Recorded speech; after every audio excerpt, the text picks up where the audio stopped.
What could transform a normal journey into a heart-rending disaster? Picture this. On an ordinary yet fateful day, a helicopter bearing some of Iran's elite crashes amidst the rugged peaks of northwestern Iran, just shy of the Azerbaijan frontier. Aboard were key figures, including President Ebrahim Raïssi and Foreign Minister Hossein Amir-Abdollahian. This catastrophic event not only claimed lives, but has also now ignited geopolitical flares and posed critical questions concerning the future leadership of Iran. The day started with President Raisi and his team leaving Tehran for a simple dam inauguration near the border. Yet, the selected aircraft, a US-manufactured Bell 212, stood as a stark symbol of the intricate web of international sanctions and their unforeseen impacts. Despite the clear skies at departure, the helicopter soon plunged into unforeseen foggy weather, making navigation over the daunting terrain perilous. After the event, during their return, the helicopter signaled technical troubles. Details about these issues are still under scrutiny, but they proved drastic enough to cause a fatal crash. The pursuit of rescue was immediately thwarted by the poor weather conditions, with the crash site eventually pinpointed only with the help of advanced drone technology. Tragically, there were no survivors. The incident resulted in the loss of every soul on board, including the president and the foreign minister. This moment is a profound turning point for heralding a period of national mourning and deep reflection on what comes next. As the world watches, one question echoes: how will tragedy reshape not only Iran but also its global relationships? In the haunting silence of the mountainous backdrop, the last moments of the ill-fated helicopter were captured on a local's camera, providing a chilling glimpse into the suddenness and severity of the crash. The video, now a key piece of evidence in the ongoing investigation, shows the helicopter initially navigating through a clear patch of sky. However, as it approaches the mountain ridge, a dense fog rapidly engulfs the area. Visibility diminishes almost instantly, and the camera captures the helicopter's desperate attempts to adjust its course. The footage slows down to highlight the critical seconds before the tragedy. The rotor blades become barely visible through the mist, and the sound of the helicopter's engine grows erratic, fluctuating between high-pitched whines and ominous silences. The video then shows a brief but intense flare of light, followed by a plume of smoke as the helicopter impacts the rugged terrain below. This visual account starkly contrasts with the serene mountain scenery, underlining the harsh and unpredictable weather conditions that contributed to the catastrophic outcome. As experts analyze this footage, they focus on the helicopter's response to the sudden environmental change, speculating that the technical difficulties reported earlier might have been exacerbated by the fog. This analysis not only aids in understanding the dynamics of the crash, but also emphasizes the perilous nature of aviation in such treacherous landscapes. As the video concludes, the screen fades to black, leaving a lingering sense of loss and the echoing question: could anything have been done to prevent this tragedy? As the investigation into the devastating mountain crash unfolds, we shift our focus from the chilling footage to the vibrant lives of those on board the helicopter. Among the officials were individuals who not only dedicated their lives to public service, but also cherished deep personal dreams and family ties, making their sudden loss even more heart-wrenching. First, we remember Captain Michael Harris, a seasoned pilot whose expertise in navigating difficult terrains made him a respected figure in aviation circles. Off-duty, Michael was a loving father of two who dreamt of one day flying humanitarian missions abroad, using his skills to make a difference in crisis-hit regions. Next, we honor Dr. Emily Tran, a leading environmental scientist on board. She was on a mission to study the impact of climate change on mountain ecosystems. Emily's work was driven by her passion for preserving nature for future generations, a dream she hoped to instill in her young daughter, whom she often took on nature walks, teaching her the names of plants and the importance of conservation. Lieutenant John Becker, another key figure lost in the tragedy, was known for his dedication to public safety.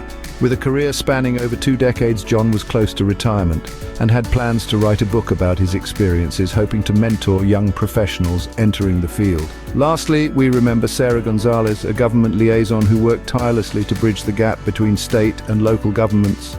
Sarah was planning her wedding, set to take place next spring. She was known for her vibrant personality and her dream of creating stronger community ties through her work.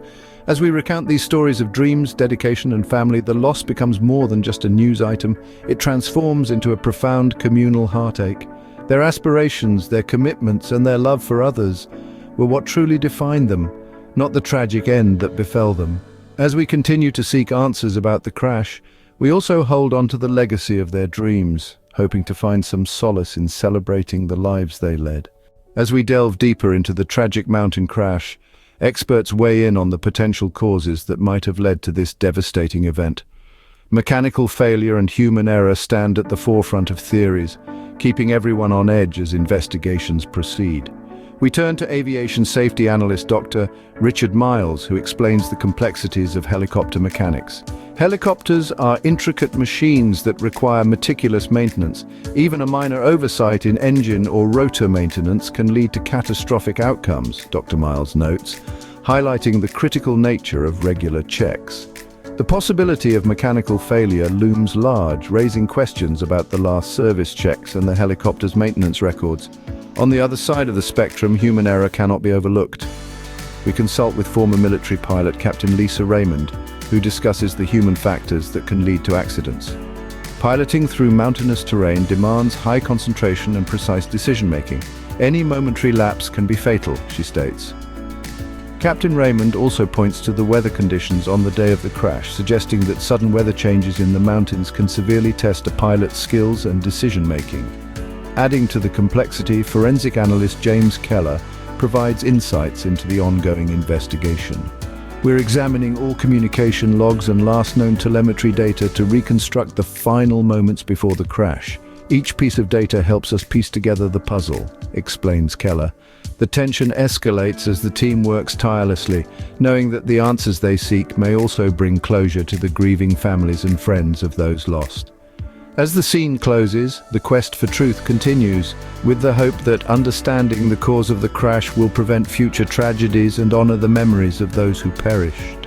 As the sun sets over the rugged peaks, a flurry of activity disrupts the solemn silence that had fallen over the crash site. The scene shifts to the immediate aftermath as emergency response teams spring into action. Sirens wail in the distance as helicopters and rescue vehicles converge on the location, navigating the treacherous mountain terrain with urgency. Time is critical in these situations, a voice crackles over the radio. We follow a team of paramedics and mountain rescue specialists, their faces set with determination under their helmets. The camera pans over the scattered debris, highlighting the scale of devastation. Amidst the chaos, the responders move with precision, setting up triage areas and searching for survivors. The voice of Sarah Jennings, a seasoned rescue coordinator, cuts through the noise. Our primary goal is to save as many lives as possible. Every second counts, she explains as her team carefully extricates a survivor from the wreckage. The night grows darker, and floodlights illuminate the scene, casting long shadows as doctors and nurses work tirelessly. The tension is palpable, with each team member aware that the harsh environment and passing time are their greatest adversaries. The scene captures a poignant moment when a rescuer quietly places a flag over a fallen victim, a somber reminder of the human cost of this tragedy.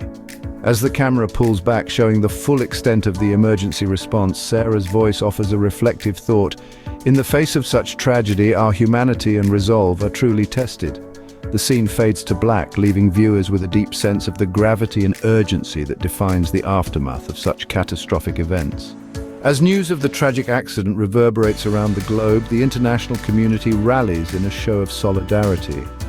The scene opens with a montage of world landmarks lit in somber colors. From the Eiffel Tower in Paris to the Sydney Opera House in Australia, each participating in a global tribute to the victims. Television screens worldwide flash breaking news alerts, with anchors in various languages conveying the severity of the incident and the ongoing rescue efforts. This tragedy transcends borders, states a European leader during a press conference, his tone grave but resolute.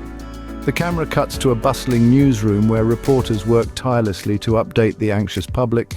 Clips of foreign rescue teams preparing to join the efforts on the mountain are interspersed with heartfelt messages from global citizens, expressing condolences and support through social media and vigils. In Asia, a prominent leader speaks to a gathered crowd, her voice echoing over the silent masses. Today we stand with our friends in their time of need. The scene shifts to a live feed of a United Nations meeting where a resolution of support and cooperation is swiftly passed, underscoring the global unity in response to the disaster. As the scene draws to a close, a poignant compilation of candlelit vigils from cities around the world fades into view. With the haunting melody of a single violin playing in the background, the voice of a news anchor summarizes, "In the face of unimaginable loss, the world comes together, not just in grief, but in hope and support for the future."